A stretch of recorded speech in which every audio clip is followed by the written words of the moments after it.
जादुई पत्थर और भोला खरगोश।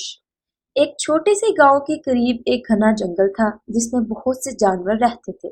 इस जंगल में भोला नामी एक खरगोश रहता था। भोला एक मासूम और मेहनती खरगोश था, लेकिन वो हमेशा जल्दबाजी करता और अपनी चीजों को भूल जाता था। एक दिन भोला जंगल में गाजर की तलाश में निकला।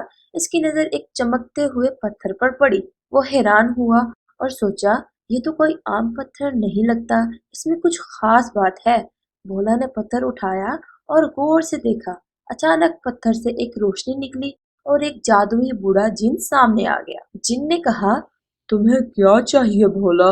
भोला थोड़ा डरा, लेकिन फिर हिम्मत करके बोला, मुझे कभी भूलना ना पड़े, मैं हमेशा अपनी चीजों को याद रखना चाहता हूँ। जिन ने मुस्कुराते हुए कहा, ठीक है, लेकिन याद रखो, इस ताकत का इस्तेमाल हमेशा अच्छाई के लिए करना, वरना ये तुम्हारे लिए मुश्किल बन जाएगा। भोला खुश हो गया और जिन ने उसे जादुई पत्थर की ताकत दे दी। अब भोला हर चीज को फौरन याद कर लेता था और कभी कुछ नहीं भूलता था। लेकिन कुछ दिनों के बाद भोला ने महसूस किया कि वो दूसरों की मसाइल पर तवज्जो देना छोड़ चुका है। वो हमेशा अपनी याददाश्त पर फख्र करता और दूसरों की गलतियां निकालता। इसके दोस्त जैसे गुलहरी, हिरन और चिड़िया इससे दूर रहने लगे। वो इनकी मदद करने के बजाय उन्हें कमतर समझने लगा। एक दिन भोला ने देखा कि जंगल में आग लग गई थी और इसके दोस्त खतरे में थे। वो जल्दी से मदद के लिए दौड़ा, लेकिन फिर इसे एहसास हुआ कि वो इतने दिन अपनी ताकत को सही तरीके से इस्तेमाल नहीं कर रहा था।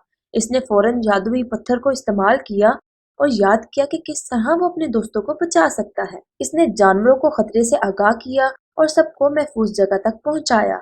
आग बुझाने में भी इसने बड़ी मेहनत की और अपनी तेज याददाश्त की बदौलत सबको बचा लिया।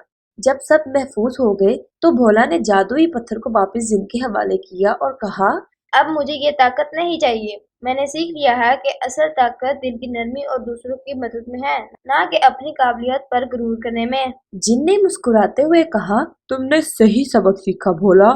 याद रखो, असल जादू दूसरों की मदद और मोहब्बत में है। भोला ने सच में सीख लिया था कि याददाश्त अहम है, लेकिन दूसरों का ख्याल रखना और इनकी मदद करना असल ताकत है। इसके बाद वो एक बेहतर दोस्त बन गया और जंगल के सब जानवरों के साथ खुश रहने लगा। तो बच्चों, इस कहानी से हमें ये सबक मिलता है कि असल ताकत दूसरों की मदद और उनसे मोहब्बत करने में है, ना कि सिर्फ अपनी काबिलियत पर फख्र करने में।